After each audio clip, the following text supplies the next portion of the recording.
What's going on? We got a Audi 2020. We're gonna do an oil change, air filter, oil filter. So let's go. We're working with a Hank's air filter, AMSOIL OW20, and a Wix oil filter. All right, so here we are in the car. I didn't jack it up because just being lazy, but probably should have because it's kind of hard to work under here while trying to film and everything. Just want to apologize in advance if the camera's a little not focused.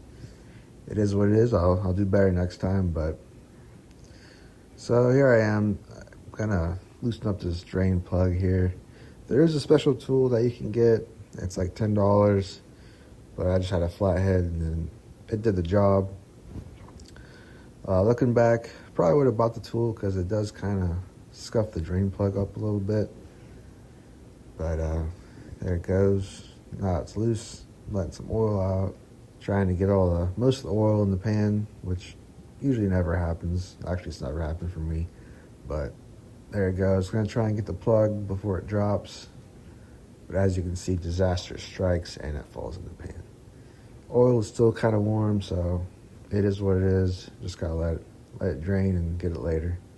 All right, so it drained out. There's where the plastic drain plug goes.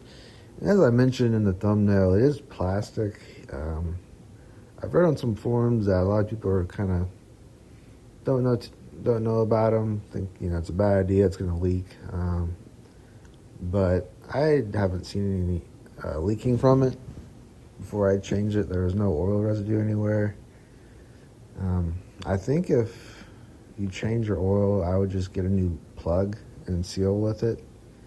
If I change oil in this car again, I'll definitely be changing the plug. So again, I don't think it's too much to worry about. Me personally, I would like a metal drain plug and a metal oil pan as well, but I guess Audi is trying to, save costs and whatnot. But I mean it works. So just, like I said, just get your new drain plug whenever you change your oil, and should be good to go. But here I am trying to clean off this pan with the oily paper towel. I couldn't really see well, but we got the job done, so it is what it is. So here we got the air filter right here. The oil filter is underneath this engine cover. You can pop it off. It's pretty easy. Just pull on each of the corners and it'll come right off. There it goes. Set it down. And here's the oil filter. There's a torque spec on it, which is probably important because it's plastic, so you could easily crack it. So I'm just gonna get this oil filter off, and gonna have to put you guys down because I can't do it with one hand. And there she is. Cracked it open. There's still a little bit of oil in it. So for future reference, probably should not put the plug back in until you take the oil filter off and everything. So I'm gonna have to drain it again a little bit, but it's okay. Get this oil filter off. There she goes. A lot of oil left in there. But it's just a cartridge filter. It pops into that little housing there. So pretty easy to change. We'll get working on that next. All right, here's our oil filter. Got it on the bench here. Gonna do a little surgery on it.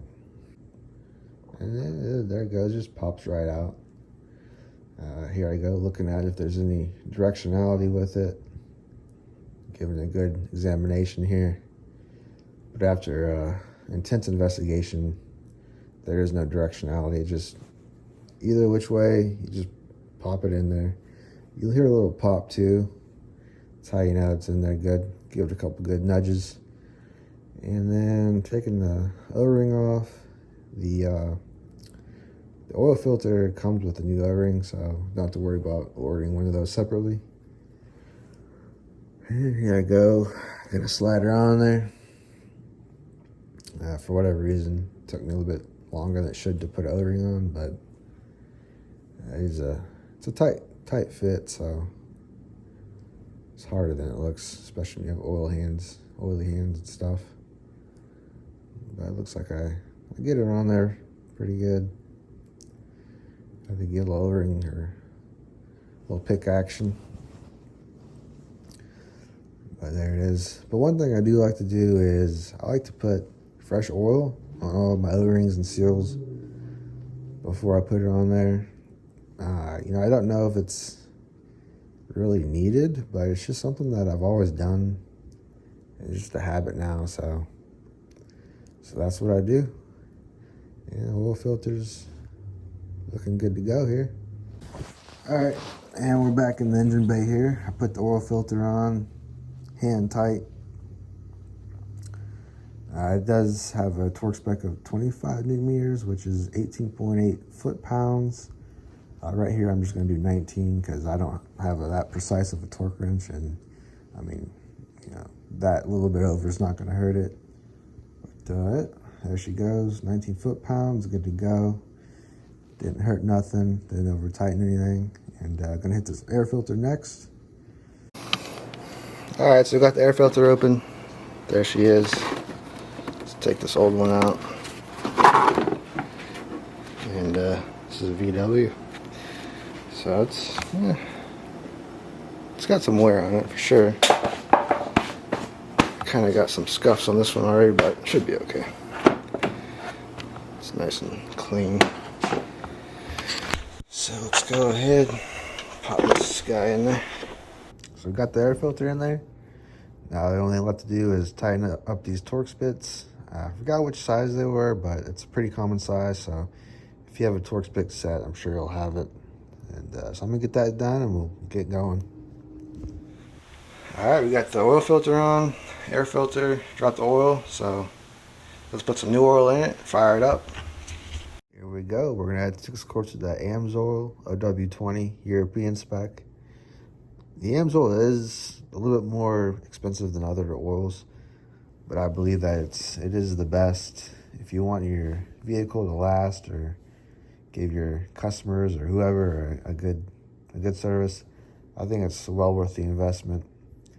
I've watched other YouTube videos where they test it against other synthetic oils, and it stands up to the heat the best and just protects your engine longer and better. So I'm putting 6 quarts in there and we're about done here. So if you made it to this video, it definitely means a lot to me. It's my first one, so I'm glad it could add some sort of entertainment or hopefully help you out if you're doing an oil change on your Audi Q3. Again, I'll put all the product descriptions in the description of the video so you can easily just pick all this stuff up if you're going to do your own. Some things I didn't mention was the socket for the oil filter. I got that off Amazon. It's like a kit of 6 sockets because it's a 32 millimeter, so it's not too common. But it was like $30, and for me, I don't mind buying tools because I'll most likely use them again in the end. So, but yeah, guys, just again, thanks for watching. If you find any value in it, hey, give me a subscription and like, and I'll keep putting stuff out for you. So thanks.